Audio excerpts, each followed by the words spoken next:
Assalamualaikum warahmatullahi wabarakatuh. Jumpa kembali kita di podcast Maiwa TV. Kali ini kita kedatangan tamu, bukan satu, bukan dua, tiga sekaligus, yang punya kompetensi dan keahlian masing-masing. Beliau adalah orang-orang hebat di bidangnya, para tokoh. Kali ini kita akan membicarakan hal yang lagi hangat kita beberapa waktu belakangan, yaitu soal jelang Pilpres 2014. Waktu masih banyak, tapi kelihatannya pemanasannya sudah jauh lebih dini. Salah satu fenomena yang muncul sekarang ini adalah fenomena Anies Baswedan yang melakukan roadshow ke sejumlah daerah dan mendapat sambutan yang menurut pemahaman kami itu adalah luar biasa. Kami perkenalkan yang paling ujung adalah saudara Andi Abidin Deso. Beliau adalah fans Anies, pendukung Anies ya gitu ya. Pendukung Anies, non Anies. non partai. Nah, ini juga luar biasa di bidangnya, hadir. Terima kasih sudah hadir. Kemudian Insinyur Andi Tobo Hairudin. Nah, kalau ini, Assalamualaikum warahmatullahi wabarakatuh. Nah, ini beliau ini orang di Sulawesi Selatan, asing ya. Jadi dia aktivis, baik di kampus, luar kampus, aktif di KAHMI. Sekarang terakhir dia banyak bergelut di partai politik, yaitu Nasdem. Kalau tidak salah, ketua bidang kakao ya. Bidang yang sangat strategis di sebuah kepengurusan Nasdem Sulawesi Selatan.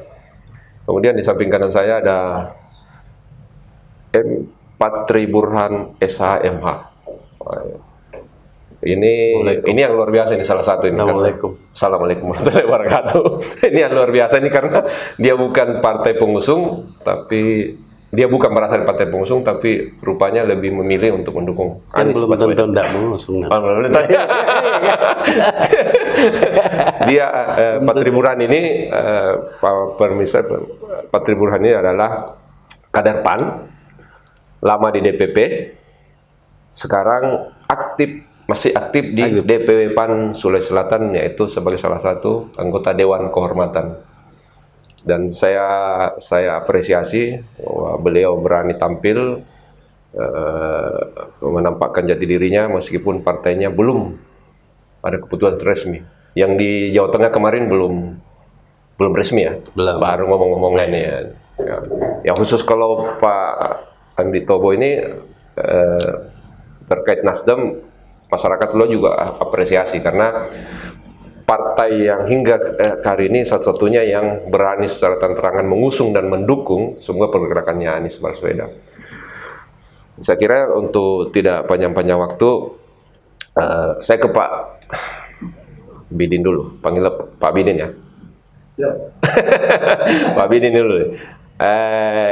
Alasan milih Anies kenapa? Anies karena satu-satunya dan rekam jejaknya beliau. Jadi bukan hanya katanya, atau janji-janjinya, tapi rekam jejak. Tapi kan Bapak bukan orang DKI. Nah itulah justru orang Jawa ini harus pegang janjinya. Pilih pemimpin itu harus bibit, bebet, bobot. Itu hanya Anies yang punya. Mungkin ada yang lain belum muncul saja. Mungkin tidak akan ada. Kebetulan yang terkenal Anies ya. Kalau lihat dari jejak sejarah, salah satunya Anies. Jadi kan suara.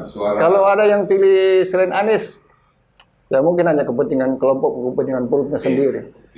Bukan pikir negara. Ya, tapi kan lain lagi, mereka kan pendapatnya lain lagi, berbeda pendapatnya. Itu pendapat saya. Ya. Dan bisa dibuktikan. Ya. Oke. Itu untuk sementara. Kemudian saya beralih ke Pak Tobo sebagai orang Nasdem. Mungkin bisa ceritakan bagaimana asal mulanya kok tiba-tiba Nasdem ini memilih Anies Baswedan. Silakan. Baik, Pak Andi Yulham. Salam restorasi gerakan perubahan untuk Indonesia yang lebih jaya, Ya. mempertegas apa yang disampaikan oleh pengamat kita bahwa kenapa mesti Anies. Ya. Jadi saya flashback pada saat kita Rakerwil kemarin, kita berangkat ke Jakarta untuk Rakernas, semua delegasi itu solid untuk menjagokan Bung Surya Paloh. Artinya secara politik itu apa kurangnya beliau, ya, dari senioritas dan dia juga negarawan. Nah, kami kaget ketika di arena kita dikumpul oleh beliau dalam satu ruangan mengatakan bahwa siapa yang mau dipilih. Kita mengatakan tentu kita pilih ketua umum. Ini sudah waktunya. Nah, kemudian dia mengatakan tunggu dulu karena ada yang lebih baik. Ada yang lebih baik dari saya. Jadi kami berpikir berarti anaknya. Karena kan biasanya kalau berbicara partai itu kalau bukan bapaknya anaknya, ini kan warisan. Nah, toh? Supaya aman. Supaya aman. Lagi-lagi mereka bukan. Ada yang lebih baik dan memang bisa menjanjikan perubahan terhadap bangsa ke depan. Nah, dia sebutlah Anies. Kita kaget. Kita kaget. Kenapa Anies? Orang Nasdem juga kaget ya? Ya, kita kok Anies? Kenapa gitu? Saya ini udah tua. Indonesia sangat luas sekali, ya kan? Kemudian kalau mau dikelilingi ini 34 profesi nggak mungkin ini, ya kan? Kita butuh energi baru seperti sosok Pak Anies yang kemudian visinya Pak Anies ini kan sesuai dengan visi Nasdem. Perubahan, ya. Dia mampu melakukan perubahan. Sama ada juga keberlanjutan. Ya, seperti itu, ya kan? Nah, sehingga ya kita bilang kalau begitu pandangannya oke. Lantas kemudian memang dalam Ormas Nasdem kemarin dialah salah satu pencetus daripada konsep Ormas Nasdem itu. Dia dia salah satu pencetus di situ deklaratornya. Dia Ormas Nasdem yang kemudian dalam proses sejarah menjadi partai, ya. Jadi itu yang membuat seperti itu. Nah, atas kemudian ya oke lah kita sepakat, tetapi kan tetap juga memasukkan namanya Ganjar dengan Pangap. Ya, itu artinya kita diberi kebebasan memilih mekanisme seperti itu. Nah, itu yang diumumkan. Nah, kemudian berjalan seiring waktu akan dijanjikan untuk deklarasi. Tapi ternyata Nasdem 1 bulan lebih cepat dari yang dijanjikan. Ya, itu dia. Ya kan? Pada saat itu ketua umum ada di Singapura, tiba-tiba menelpon, rapatkan barisan, besok kita deklarasi jam 10. Ya kan? Kita maklumi karena kita tahu persis bahwa yang namanya Surya Paloh itu dia punya visi politik, dia sudah bisa menjangkau. Kalau catur ini kan 4 langkah ke depan dia bisa pikirkan. Nah, pada saat yang sama deklarasi. Nah, kemudian setelah kita melihat, ternyata memang ada isu kriminalisasi. Kalau tidak dideklarasi pada jam 10 itu habis lohor dia diambil, dia akan dikriminalisasi. Itulah artinya bagaimana peran Pak Fikri, ya, yang ingin meningkatkan statusnya dari penyelidikan menjadi penyidikan hanya karena penyidiknya berimbang bahwa ini tidak cukup bukti ini. Nah, akhirnya ditunda. Lantas kemudian mohon maaf sekarang ini masih digoreng ini formula excellent itu masih digoreng, tetapi ada beberapa guru besar mengatakan tidak cukup bukti dan bahkan ada guru besar yang ada memang yang ingin direkayasa supaya mengiyakan, tapi alhamdulillah dia tidak berani melakukan itu. Artinya masih ada orang-orang yang jujur untuk mendukung Pak Anies supaya tidak seperti yang kita bicarakan. Dan keputusan Nasdem deklarasi lebih cepat kan mengagetkan seluruh Indonesia.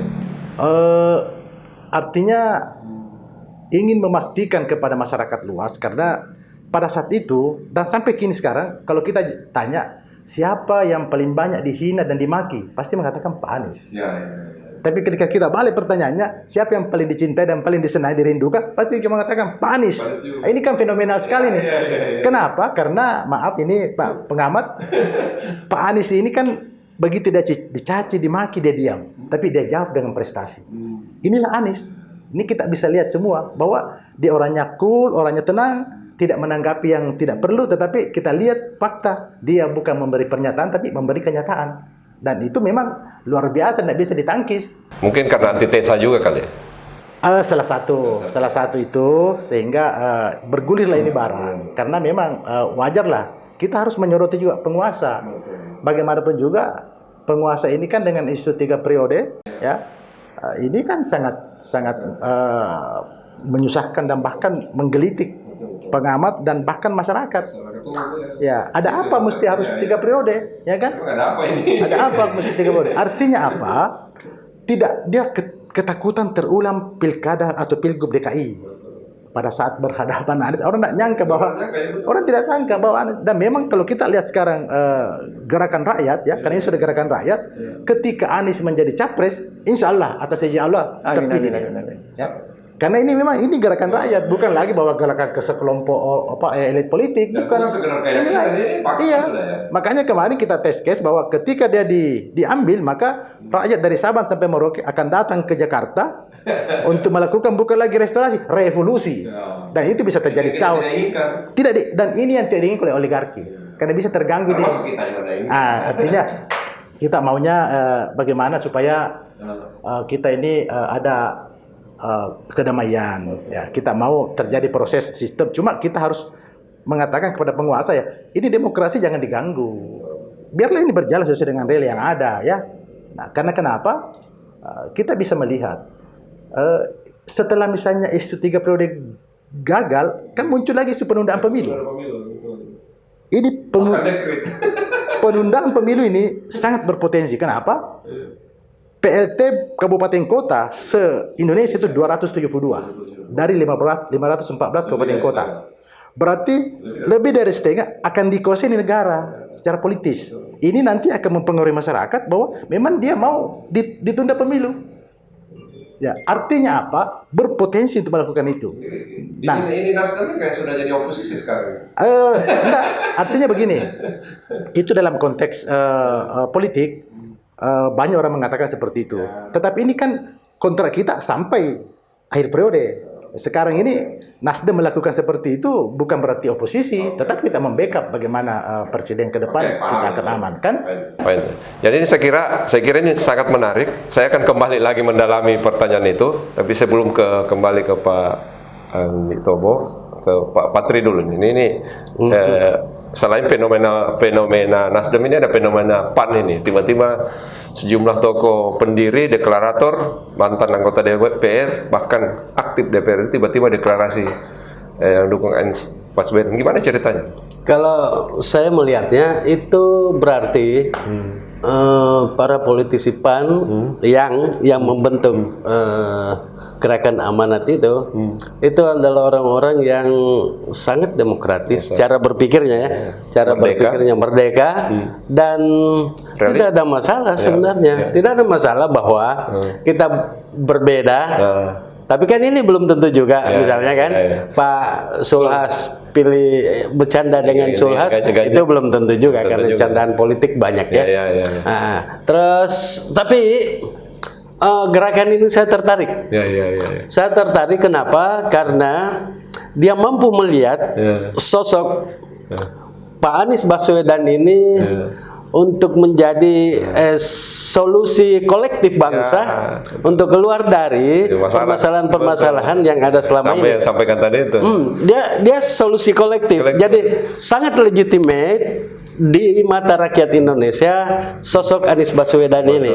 Dan ya sudahlah, orang semua tahu perjalanan ini sudah mulai bergulir dan sangat ikutlah sangat menarik untuk dianalisis. Kan kemarin kan kita podcast sebelum podcast itu bahwa Bapak sudah memutuskan untuk memilih Anies itu pada saat belum deklarasi, ya. Yang gerakan amanat itu. Iya, karena memang pertimbangan rasional sudah terpenuhi. Tapi tidak takut dipecat? Tidak takut dipecat? Kalau memecat kan tidak ada di PAN. Oh, tidak ada, ya? Tidak ada, bos. Kalau dia mau mecat? Nggak apa-apa. Nggak apa-apa. Biar saja. Tapi kan itu tidak rasional. Tidak logik dalam satu partai besar, ya. Ya, kalau misalnya bersikeras Sulhas misalnya menyikapi anak buahnya yang tiba-tiba melelo itu gimana itu?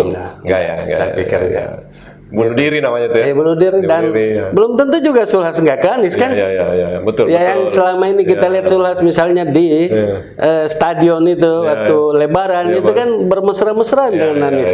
Ini masih sangat dinamis Pak Yoli. Jangan injury time dia tiba-tiba pindah ya. Ini masih sangat dinamis karena politik itu kan dinamis. Karena kasihan Nasdem sendirian ngusung kemana-mana Anies. Oh enggak, ditemenin sama PAN kan. Di Riau ditemenin kan, di Riau ditemani, di Jakarta ditemani, di BM-PAN ditemani kan. Banyak kan ditemani Nasdem sama PAN. Kan kita senang ini kalau para politisi ini kan akur, tidak ribut, tidak apa kan. Bangsanya juga bisa jalan lebih baik ya. Ya, kita butuh suasana kondusif untuk pembangunan. Dan itu adalah syarat utama dari kecuali dipaksa ya. Dan dipaksa. Dan dipaksa. Ini terhadap Pak Amin, terhadap dua partai ini apa pendapatnya? Ya, Kita harus bersyukur ada Nasdem. khususnya Bapak Surya Paloh ya. Betul. Yang punya istilahnya menang gaib lah. Ya betul. Dengan seorang negarawan kayak beliau itu bisa memilih Pak Anies. Ya. Dan ada risikonya kan? Dia memilih itu kan ada risikonya bagi dia. Iya, saya pikir risikonya itu tidak sebanding dengan pilihannya. Pilihannya itu sudah suatu karya besar. Betul. Ya, sudah memberikan harapan untuk masyarakat. Dan semua orang kaget dengan keputusan dia. Iya, itu suatu yang besar. Iya, terlepas apa latar belakangnya kan semua orang kaget bahwa dia berani melakukan deklarasi cepat ya. Iya. Itu kan artinya berhadapan dengan Jokowi. Ya, itu kan kita lihat bahwa Nasdem sendiri tetap dengan janjinya mengawal Jokowi sampai akhir periode, dan contohnya dengan menyetujui ini RKUHP yang walaupun ditolak oleh masyarakat. Tetap jalan, tapi Aniesnya tetap jalan juga, dan itu kan tidak bisa diganggu oleh Jokowi and the gang misalnya ya. Ya, tapi sampai sekarang kan belum di reshuffle juga menterinya, berarti. Ya saya kira kalau di reshuffle itu seperti memperjelas permusuhan, dan itu akan jadi masalah besar. Iya. Dan akan menghabiskan amunisi mereka sendiri. Iya. 2024 malah habis amunisinya. Iya, jadi justru bagus pikir kalau semua partai pendukung ini berani meninggalkan Jokowi, Jokowi bisa tamat. Tamat politik ya. Iya. Dan saya prediksi ini mungkin 6 partai akan mendukung mengikut bersama Nasdem. Termasuk yang dari KIB ya. Ya? Termasuk yang dari KIB ya. Termasuk KB semua. PAN kira-kira bakal merapat atau tidak mungkin? Ya? Kalau PAN kira-kira sulhas. Kalau PAN saya kira akan merapat. Iya, pelan-pelan ini tinggal kita butuh saja mereka ini gentleman. Jangan dua kaki lah, jangan calegnya jalan, bikin tim sendiri, tapi terang-terangan lepas kedudukannya supaya langsung ompong ini PAN, jadi dengan sendirinya Sulas akan. Karena apa sekarang sudah dimulai. Iya. Ada beberapa kader ini sudah. Jadi orang PAN ini harus gentleman, jangan dua kaki. Iya. Harus berani. Mudah-mudahan Sulhas dengar ini. Oke lah, jadi saya kira pesan bagus ini langsung dari masyarakat, pendukung Anies langsung, murni, bukan orang partai, melihat gejalanya PAN. Saya kira itu adalah masukan bagus, mudah-mudahan tidak diartikan hal yang kurang bagus ya. Saya kira, saya kembali ke Pak Omo ini.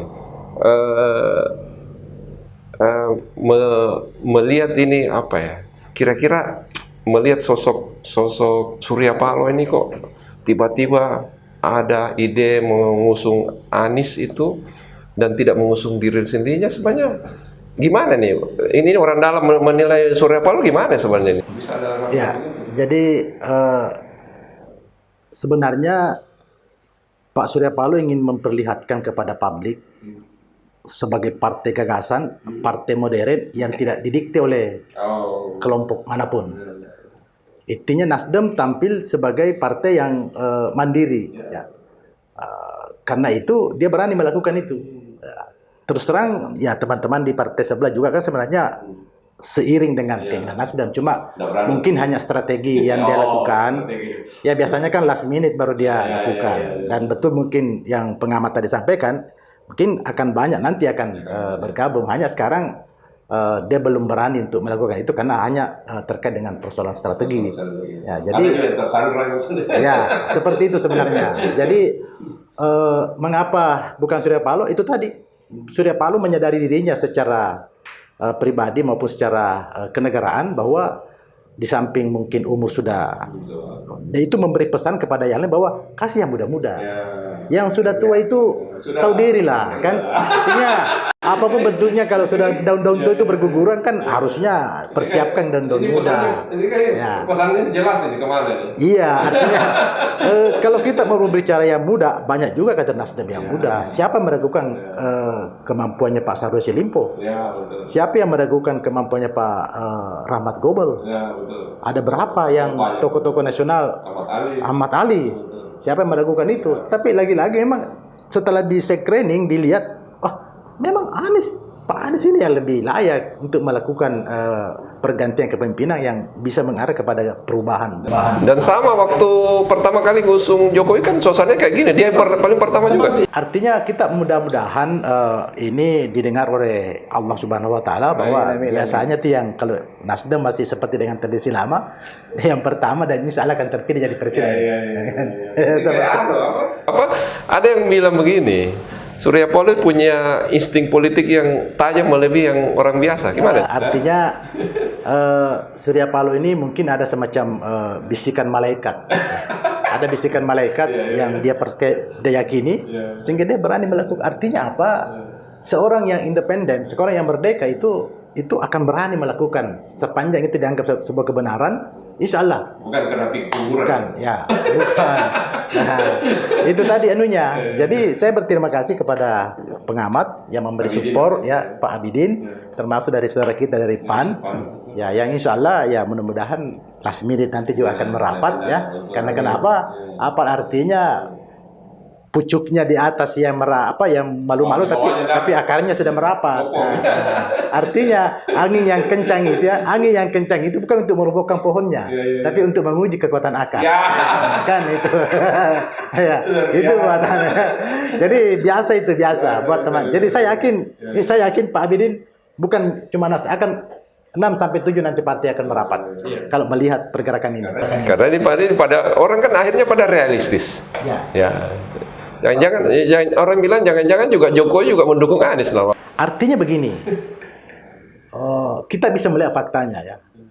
Kedatangan Pak Anies di Sulsel itu tanggal 10. Tanggal 11 pagi dia harus berangkat ke Solo untuk menghadiri perkawinan. Artinya ini kan ada komunikasi yang baik antara Jokowi dengan Pak Anies. Karena dia pernah ke istana. Ya, pernah ke istana. Artinya apa? Sebagai mantan rektor Paramadina, sebagai politisi dan sebagai mantan menteri, ya, kemudian menjadi gubernur, tidak menutup kemungkinan ini adalah sebuah hubungan yang sangat baik dengan Jokowi. Paling ketemu Gibran. Ya, ketemu lagi Gibran. Jadi sangat positif ini, sangat kondusif ini. Artinya Pak Jokowi juga ini sebagai presiden, dia ingin memperlihatkan kepada semua tokoh-tokoh politik bahwa antara saya dengan Anies ini ada gap. Kalau saya ada gap, saya tidak undang. Ya, kita harap ini kenegarawanan ya muncul dimunculkan ya. Dan kita harap semua, bukan cuma kita ya, semua berharap ya penguasa yang bersikap netral di pemilu ini ya, tidak. Cuma kita berharap juga mudah-mudahan Pak Jokowi bisa menyadari bahwa janganlah diperpanjang lagi nih. Karena kenapa? Potensi untuk memperpanjang juga ada potensi itu. Kenapa? Dalam Undang-Undang Nomor 7 tahun 2017, Undang-Undang Pemilu, ada 4 hal yang bisa menunda pemilu. Yang pertama karena bencana alam, yang kedua karena stabilitas nasional mengganggu, yang ketiga adalah karena tekanan sosial, yang keempat karena ada hal-hal yang bisa mengganggu jalannya pemilu. Poin 4 ini bisa menjadi entry point untuk masuk ke situ. Ya, itulah tadi tugasnya 272 PLT ini yang akan memberikan informasi ke atas bahwa rakyat memang menginginkan penundaan. Nah, artinya apa? Pasti orang mengatakan akan ribut. Apapun itu kalau ribut, kata kunci dari pemerintah BLT. 76 triliun, 6. Ini biaya untuk pemilu. Kan? Ini angka yang bukan sedikit. Ini akan dibawa ke sana. Ini harus Ini harus dimaknai sama pengamat ini. Jangan sampai kita terkecoh ini. Bahwa jangan sampai masyarakat nanti ketika dinebobokan dengan BLT, karena coba lihat kemarin demo BBM yang begitu ini hilang hanya karena BLT. Ya, kita berharap mudah-mudahan masyarakat luas jangan lagi terjebak dengan itu. Dan ini bisa terjadi. Karena pertama dijamin oleh undang-undang, yang kedua masyarakat sudah tidak ribut karena adanya BLT yang sifatnya hanya untuk meredam. Hanya apa ini artinya? Artinya membungkam ini demokrasi hanya untuk kepentingan sekelompok orang. Ya harus kita hati-hati di sini. Kalau itu terjadi, tamatlah riwayat perjuangan. Kalau itu yang terjadi, maka apa yang kita inginkan sesuai dengan amanat pembukaan undang-undang itu semakin jauh. Karena memang kalau kita melihat potret sosial pada akhir ini, itu kita ini berada pada money is power. Apapun itu, kekuatan uang sangat berpengaruh. Ya. Karena kenapa? Kita juga tidak boleh malu-malu kucing mengatakan bahwa negara kita sudah sangat kapitalis, liberal. Sangat kapitalis. Sangat itu. Hanya sama orang Amerika kalah. Begitu kapitalisnya gitu. Sama Tuhan pun tidak takut. Itu anunya. Jadi ini harus diwaspadai dan memang harus kita buka ini kepada publik bahwa jangan terkecoh dengan itu. Karena ini potensinya ada. Potensinya ada. 272 PLT kabupaten kota itu akan menjadi kekuatan nanti bagi mereka untuk meyakinkan publik, karena kita jangan salah. Kemarin juga Pak Luhut sudah pernah ngomong bahwa big data 110 juta masyarakat menginginkan. Ini kan semua pembodohan buat publik, pembodohan. Di mana? Tidak ada. Walaupun dibantu oleh lembaga survei, ini tidak pernah ada itu. Diminta-minta tidak ada itu. Tidak ada. Setelah Dan disayangkan juga ada 3 ketua umum partai juga mendukung ini, membuat statement seperti ini bahwa berdasarkan hasil reses daripada Dewan kami menginginkan bahwa ternyata masyarakat ingin 3 periode. Ini kan semua luar biasa pembohongan ini. Saya tidak menyebut. Saya tidak mau menyebut ya. Tidak apa-apa ini. Artinya itu sudah dan memang publik dan memang saya bilang kok sampai hati mau melakukan itu hanya karena apa ya? Tentu karena tadi itu money is power. Tapi ini sebenarnya kalau kita melihat gejala sosiologisnya seperti yang Pak Andi Tobo katakan, saya rasa berat untuk itu. Berat. Dari 4 kriteria itu secara sosiologis masyarakat hukum tata negara. Enggak juga. Tapi analisis yuridis. Dari 4 itu agak berat mereka lakukan Pak Andi Tobo. Karena kenapa? Ini kan harus punya, dia melakukan itu berproses ya, berproses. Dan proses itu, proses yang dia lakukan itu, misalnya dia menempatkan PLT-nya itu yang 200 lebih itu, 272, tidak mampu. Saya rasa waktunya tidak mampu untuk meyakinkan masyarakat, karena mindset masyarakat ini pemilu, Pak. Mindsetnya pemilu, dan itu sudah rutinitas pergantian itu di setiap 5 tahun. Jadi begini, Pak Menteri, kalau ada mendung, pastikan kita tunggu hujan. Nah sekarang isu terkait Krismon, bahwa Indonesia ini dililit utang, krisis, harga melonjak, toh. Ini kan sebenarnya jebakan. Kalau kenapa masyarakat enjoy saja? Coba lihat mall itu penuh, mall, pasar penuh. Jadi ini tidak benar ini. Artinya apa? Ini nanti akan dijadikan bahan untuk mengatakan bahwa memang ini tidak layak. No, kita tidak punya uang. 76,6 triliun kita ambil di mana? Walaupun misalnya pembangunan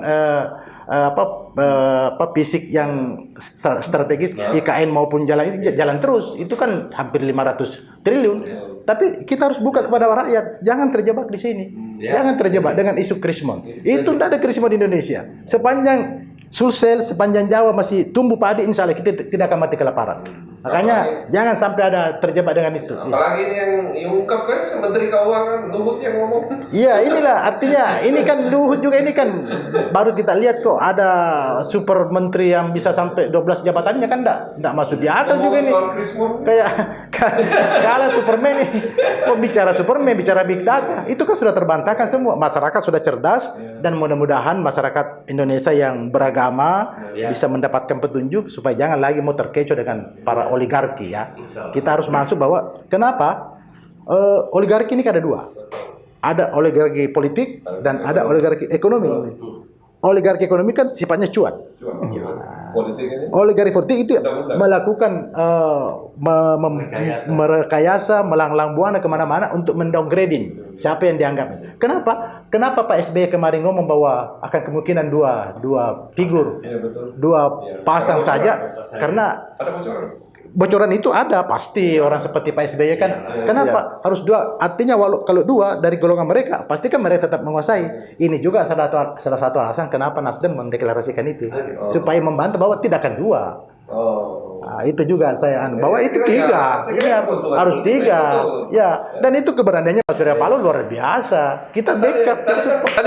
Tadi kan disebutkan bahwa itu karena dalam rangka mengamankan dari proses politik yang tidak biasa, itu satu kan. Yang kedua tadi kan memberi pesan bahwa supaya ini jadi tiga. Jangan. Kalaupun harus dua, tapi jangan rekayasa oligarki. Nggak boleh itu. Nah, kalau memang dua lantas itu memang keinginan kita, masyarakat kita, nggak masalah. Tapi ini kan kelihatan bahwa ini by design dari kelompok oligarki ini untuk melihat ini. Begini kan buktinya kan teman-teman dari PKS digoda, bahkan dari Demokrat pun juga digoda. Tapi alhamdulillah, insya Allah dia tidak akan tergoda.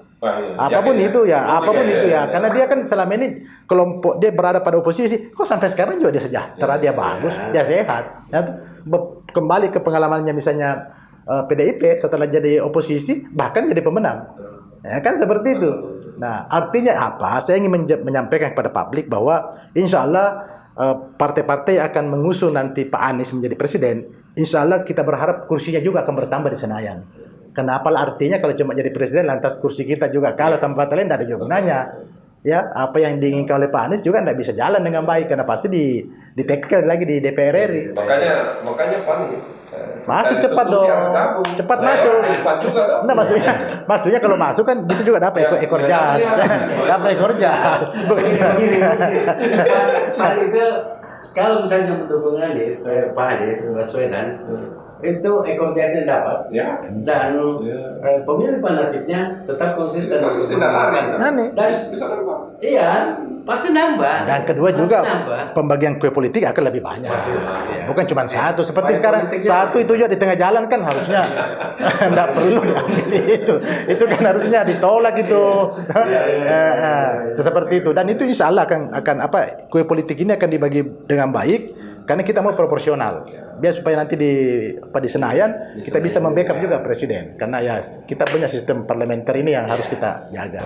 Saya kira ini kalau misalnya dengan jiwa yang bersih para elit politik penentu kebijakan itu kan ini kan suara-suara yang dari kami seperti ini kan semuanya bukan tidak tahu, mereka sudah tahu. Mungkin terganjal dengan hal-hal lain ya. Apalagi kalau misalnya ini kan tersandra ini kan dua setidaknya dua, satu soal hukum orang-orang elitnya, kedua ya tersandra dengan kudeta partai, bisa juga ya. Kalau tiba-tiba dikudeta kayak P3 gimana? Jadi ada beberapa memang partai yang disinyalir seperti itu. Karena kenapa? Apa sih yang tidak bisa di Indonesia? Semua bisa. Makanya saya bilang mungkin teman-teman ini mungkin last minute dia akan merapat. Karena kalau dia sekarang melakukan tindakan seperti Nasdem, ya dia mungkin akan kerepotan. Karena kenapa? Ada kasus hukum memang yang menjerat sehingga dia istilahnya hanya wait and see saja, last minute dia akan merapat. Ya, dia akan merapat. Kira persis yang Bang Pak Binin tadi bahwa ini last minute ya, terjawab ya Bapak bilang tadi. Jadi ada strategi. Mungkin perlu memang dipahami oleh kalangan akar rumput bahwa ini kebetulan beliau juga banyak bersentuh dengan akar rumput, pemilih real, bahwa ini ada proses politik, ini tarik-menarik di atas ini karena ada strategi. Strategi ini karena kita menghadapi, mungkin ya, karena kita menghadapi penguasa yang barangkali tidak biasa. Ya, kira-kira gitu. Nah, tentang itu mungkin Pak Bin ada pendapat. Ya, kalau saya melihat ini kejadian-kejadian seperti penjagalan Anies, yang sejenisnya kayak begitu, sebenarnya kalau saya melihat hanya untuk memperbesar nama Anies saja, untuk membuat Anies semakin seksi. Ya, jadi sebenarnya itu seperti bukan merugikan Anies, bukan merugikan Anies, mana menguntungkan. Bukan merugikan. Jadi sebenarnya ini sebenarnya kerja-kerja Tuhan. Betul. Radikal jatuhan ini. Artinya pesan yang disampaikan, berhentilah menyerang Anies. Semakin kau serang, dia semakin besar. Ini memang sengaja, iya, untuk supaya lebih tertanam itu kecintaan terhadap Anies. Nah, jadi Tuhan membuat begini. Iya, sebenarnya itu hadiah dari Tuhan sebenarnya ini. Iya. Karena memang begini, Pak Andi Yulham, hampir oligarki ini, para oligarki ini hampir kehilangan akal untuk bagaimana mendiskreditkan Anies. Iya. Nggak ada, mulai dari intoleransi gagal, kan? Nggak mampu memimpin gagal. Terakhir radikalisme juga gagal. Ceritanya ketika misalnya ada salah satu pejabat tinggi negara ke Amerika, senator bertanya bahwa siapa sebenarnya calon presiden. Ya, petinggi ini mengatakan ya Anies lah. Jangan, itu radikal, sangat radikal. Nah, artinya apa? Ini juga sudah mulai digelindingkan jauh sebelumnya. Tetapi lagi-lagi terbantahkan karena ada salah seorang tokoh juga di Indonesia mengatakan bahwa saya ini kuliah S3 di Amerika. S3 Amerika. Setelah saya doktor kembali ke Indonesia, saya dianggap demokratis. Sebut saja Ya, salah satunya misalnya ada berapa lah yang begitu tuh. Ada dia bilang saya ini kembali dianggap sangat demokratis. Pak Anies ini SMA kemarin terjadi pertukaran pelajar. S1 juga begitu. S2, S3-nya di Amerika. Jadi kalau dia radikal berarti Amerika gagal mendidik itu si Anies. Makanya terbantahkan lagi ini. Jadi sekarang ini oligarki bingung mau dihantam dari mana ini, mau dari mana Identitas ini? juga gagal. Nggak ada. Jadi Iya, politik identitas juga ini terakhir juga gagal juga. gagal juga. Ya, karena terlihat videonya pernyataan-pernyataan para pendeta ini senang dengan Anies. Anies. Kalau kita berbicara politik identitas, tidak ada sama Anies. Semua Buddhis, pendeta dari mana mengatakan baru kami mendapatkan gubernur sehebat Anies yang memberi kemerdekaan kepada kami. Dan lagian politik identitas apa sih? Nah, ada sebenarnya sama itu. Bukan yang buruk. Kemarin mulai dimunculkan oleh kelompok Buser bahwa dia kan orang Arab. Dia salah bahwa yang pertama menganggap kemerdekaan Indonesia kan orang Arab. Lantas kemudian siapa neneknya Baswedan? Itu pahlawan. Itu. Kalau itu dipakai kan berarti Ahok namanya bisa jadi gubernur. Iya, itu makanya kalau kita berbicara tentang identitas, keliru juga ini, berarti sepihak sekali. Nampak sekali bahwa ingin menjegal Anies. Karena kenapa? Untuk membuat Anies tidak jadi presiden, harus tidak boleh jadi calon. Kapan dia lolos jadi calon? Insya Allah. Insya Allah jadi. Karena kan negara kan mengakui itu identitas, negara mengakui. Buktinya ada Bhinneka Tunggal. Artinya begini, binekanya sudah oke. Tapi tunggal ikanya yang belum. Kita menuju ke sana. Seandainya Bhinneka Tunggal Ika sudah utuh, tidak ada masalah. Ya, kan? Kalau saya menganggap justru berhasil. Sekarang kan kita akur, berarti kan tunggal ikanya bagus. Enggak, ada kelompok tertentu. Ada kelompok tertentu. Buktinya Buser misalnya ya, Kadrun, ya. Semua kan artinya inilah sebenarnya yang merusak kesatuan itu. Ini yang merusak persatuan kita. Karena kenapa? Dengan berani mengatakan yang tidak benar. Ini harus dilawan ini. Ini buat pengamat, buat masyarakat. Kita harus pokoknya insya Allah Anies presiden, tidak ada Buser, tidak ada Kadrun. Selesai itu. Kita mau hidup berdampingan bersama untuk kesejahteraan dan keadilan sosial. Itu aja. Ya. Nggak ada. Itu kita mau ke situ. Tapi bagaimana mau ke situ kalau kita tidak bersatu? Tidak mungkin itu. Makanya ini booster ini. Jadi PAN dengan Nasdem ini harus bersatu. Betul. Enggak. Ya mudah-mudahan didengar pada elit ya. Bersatu ini kan bisa secara fisik, bisa tidak fisik. Artinya kalau hati kita bersatu kan juga bersatu. Mungkin ada tadi persoalan bahwa ada strategi, mungkin ada situasi tertentu yang kita tidak tahu bahwa ini ada persoalan hukum, ada persoalan strategi politik, mungkin yang di bawah tidak perlu diumumkan, mungkin ada salah satu. Jadi kita percaya saja, kira-kira begitu, percaya saya bahwa itu bagian besar. Memang artinya kita lihat teman-teman yang lain ini, kalau saya boleh analogkan bahwa jangan coba berani membidik sasaran kalau Anda ragu menarik pelatuk. Itu harus dimaknai seperti itu. Artinya apa?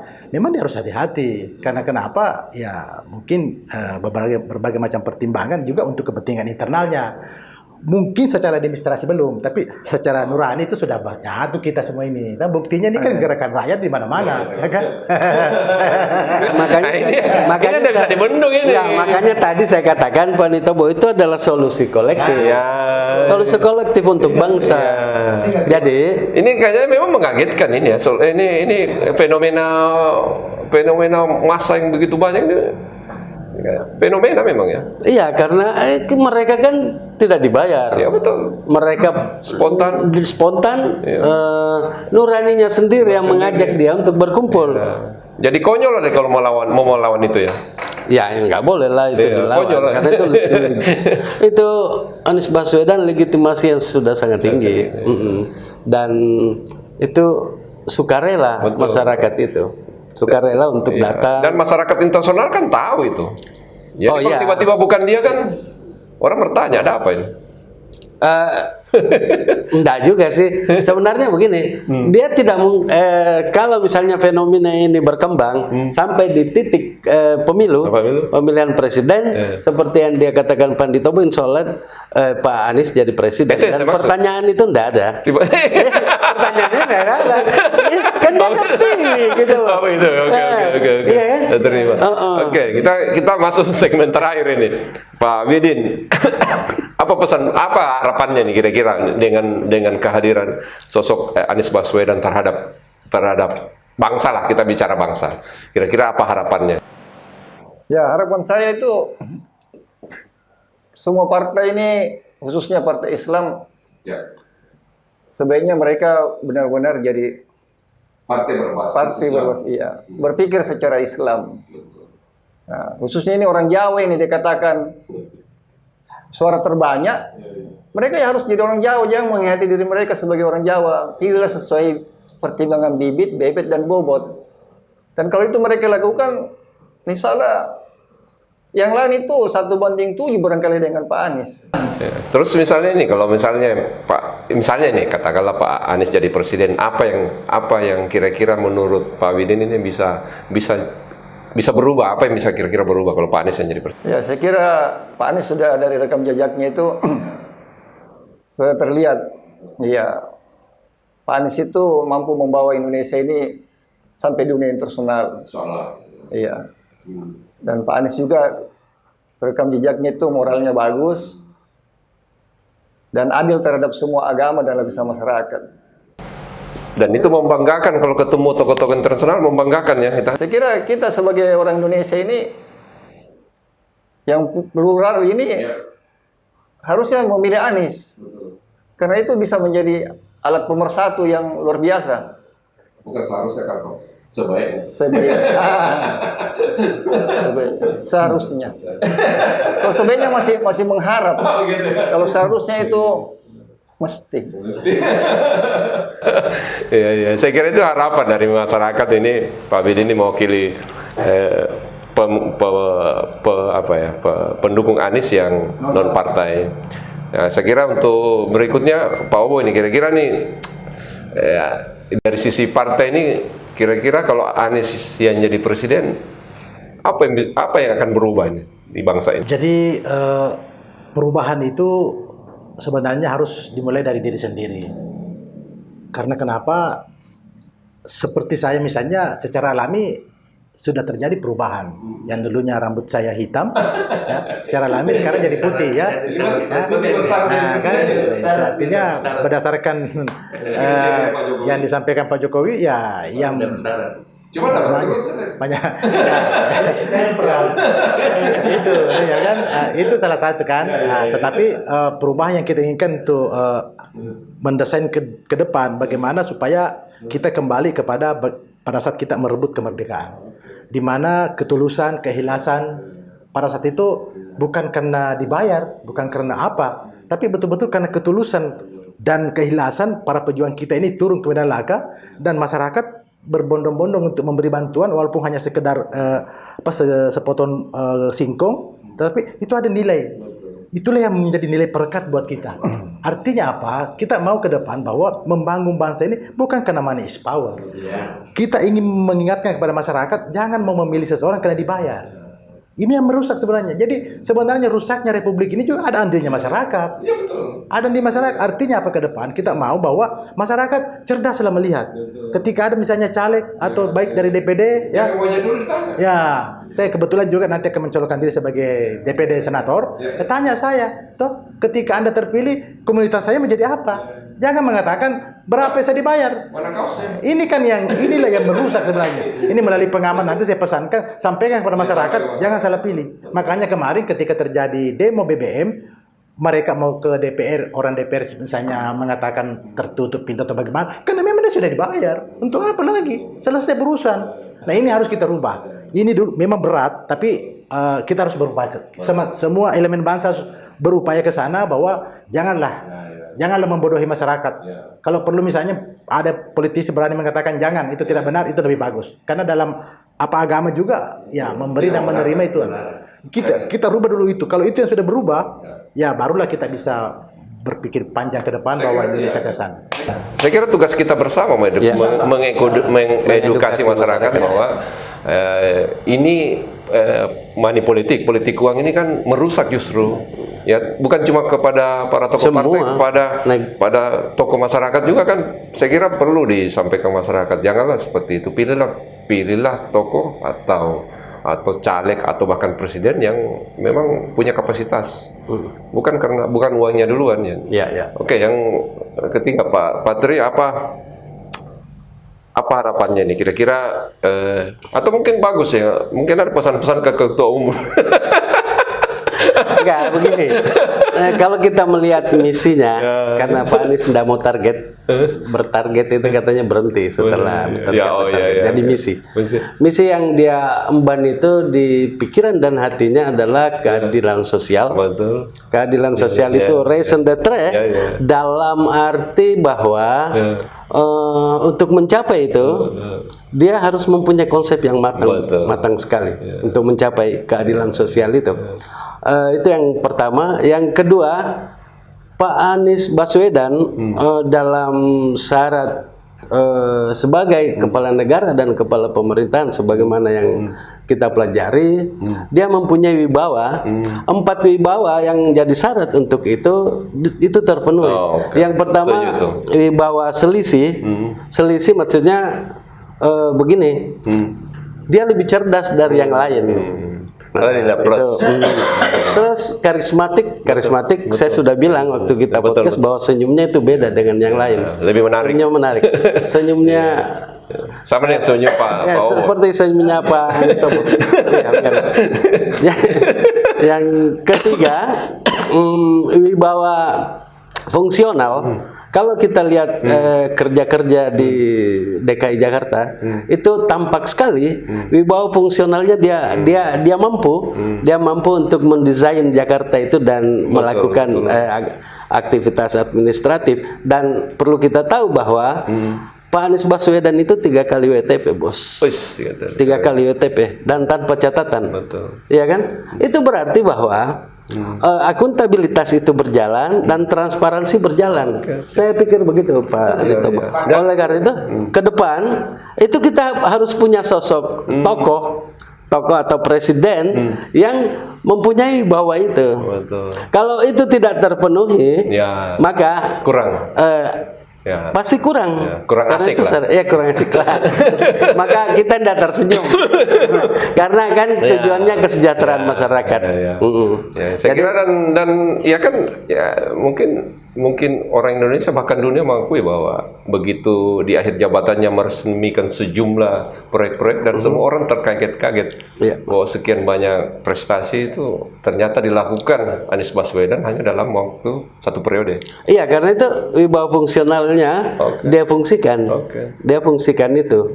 Dan transparansi, akuntabel, itu sudah terpenuhi. Oleh karena itu kalau ada isu atau informasi bahwa hukum mau dijadikan untuk menggebuk Anies, itu nggak boleh. Dalam demokrasi nggak boleh. Tapi kan, Karena hukum itu untuk kesejahteraan kan kalau masyarakat. kekuasaan kan mau lakukan itu kan bisa saja. Iya, tapi di atas dari segalanya etika berpolitik itu ada. Betul. Oleh karena itu tidak bisa dilakukan. Tidak bisa, ya. Karena ini kan negara demokrasi. Masyarakat yang menilai ya. Iya. Ya, ditonton oleh seluruh. Demokrasi itu nggak boleh memakai hukum untuk menggebuk lawan. Tapi kalau dipakai juga. Hukum itu harus untuk kesejahteraan. Kalau dipakai juga. Kalau dipakai dia melanggar etika politik. Saya pikir. Tunggu kemarahan rakyat. Iya, itu. Rakyat akan marah. Oke. Ini akan terjadi. Ya. saya mewakili bertiga tadi sudah saya anggap closing statement terakhir Pak Bobo, apa closing statement? Ya, closing statement bagi saya bahwa kita berharap pemilu ke depan bisa berjalan sesuai dengan konstitusi dan kepada masyarakat untuk berubah, jangan lagi mengharapkan bayaran, tapi betul-betul memilih karena figurnya memang layak, melihat track record, karena hanya dengan cara seperti ini kita bisa berubah. Itu hanya itu. Mudah-mudahan. Kalau mau rubah Indonesia, ayo kita mulai dari 2014, 2024. Amin. 2024. Mudah-mudahan itu ya kita harap sih pemilu berjalan dengan baik, berjalan lancar, terutama bahwa kita harapkan pemilu berlangsung jujur dan adil dan ditunda, apalagi 3 periode. Oh itu enggak. Lebih-lebih dekret yang disampaikan oleh Lanyala kemarin. Lanyala secara terbuka mengusulkan dekret, saya kira itu sudah tidak pas semua, dan itu mengkhianati suara. Memang artinya begini, saya tambahkan sedikit. Artinya kenapa penundaan pemilu ini insya Allah mungkin gagal, karena kenapa? Kalau kita melihat potensi untuk itu, teman-teman di DPR juga mungkin akan mendukung, karena bahwa kita tidak kampanye bisa duduk lagi sebagai anggota DPR, nggak ada lagi bom uang, kita duduk lagi. Jadi kalau misalnya dilempar ke DPR, ya mungkin dia akan setuju. Pikirannya seperti itu. Ya apa sih yang tidak bisa? DPR ini kan ya tidak bisa kita percaya 100%, dan pasti dia mau. Kalau dilempar begitu, itu juga mesti, mudah-mudahan moral daripada teman-teman kita di DPR bisa menolak itu, baik DPD juga begitu, supaya janganlah terjebak dengan oligarki ini untuk menunda apalagi yang 3 periode. Saya kira itu. Kuncinya Anda akan berhadapan dengan kemarahan rakyat. Insya Allah, masyarakat sudah cerdas. Masyarakat sudah sangat cerdas melihat fenomena itu, dan kita mohon kepada pengamat menyampaikan yang benar kepada masyarakat. Jangan kita terjebak kepada serangan-serangan booster dengan kadrun itu. Termasuk lembaga survei. Ya, lembaga survei. Ya, kecuali lembaga survei alam gaib. Ya, saya kira ini pemirsa, ini kan pembicaraan kita sangat menarik. Cuma kan waktu yang 30 menit sampai 40 menit itu tidak cukup saya kira membahas itu. Mudah-mudahan ada waktu kita bertemu lagi. Soalnya kan jadwal Anies Baswedan datang pada tanggal 10-11. Mudah-mudahan sebelum itu kita masih bisa bertemu, melakukan pembincangan tentang hal-hal yang berkaitan dengan keindonesiaannya. Oke, saya kira itu saja. Saya Yulham Malabiran pamit undur diri. Assalamualaikum warahmatullahi wabarakatuh. Salam warahmatullahi wabarakatuh. Mantap kan? Mantap. Salam restorasi. Salam restorasi.